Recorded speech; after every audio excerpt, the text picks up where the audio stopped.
So I think my favorite movie of 2014 was the Lego Movie.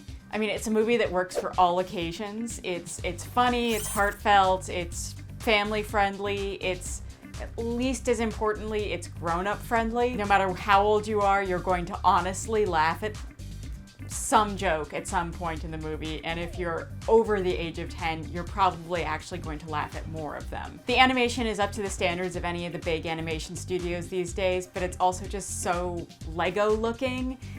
The whole movie is as fun as playing with Legos, which, by the way, if you haven't played with Legos in like 10 or 15 years, give it a try. It's awesome. I really can't imagine you still need me or anyone else on the internet at this point to tell you to go see the Lego Movie. You've probably got at least 30 friends telling you to see it if you haven't seen it already. Probably even have friends telling you in song to go see it. I don't think any movie gets any more pure fun than the Everything is Awesome song.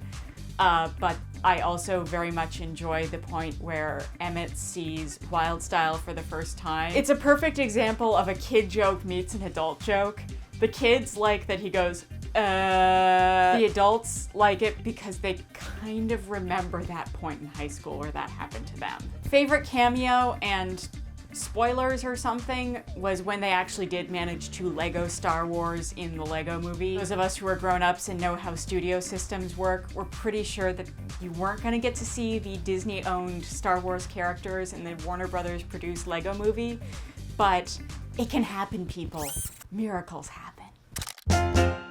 So my favorite sort of smaller movie of the year, I'm not sure it quite counts as indie in the typical sense.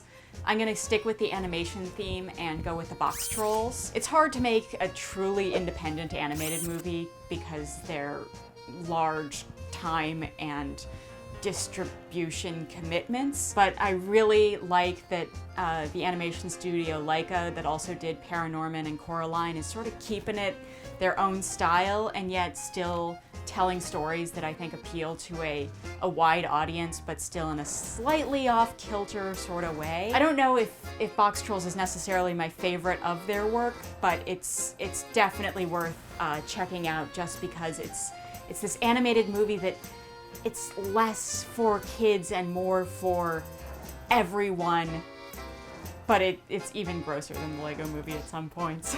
Frankly, I'm glad there are still sort of small to medium-sized animation studios nipping at the heels and challenging the DreamWorks and the Disneys and the Pixars. As much as I like the animation that came out of the big studios, there's nothing quite as impressive as the care put into stop motion. Stop motion is kind of literally insane. If you've seen it, you know there's a little bit of an Easter egg at the end where they show just how crazy the entire process of making a stop motion animated film is, just for about 90 seconds. Honestly, I can't wrap my brain around it, but every single moment of Boxtrolls is beautiful. You know it is because of the care that Laika really puts into its work. So if you haven't seen the Boxtrolls yet, check it out, along with Paranorman and Coraline and anything else of that genre, because it's worth sort of diversifying your animation tastes, I think.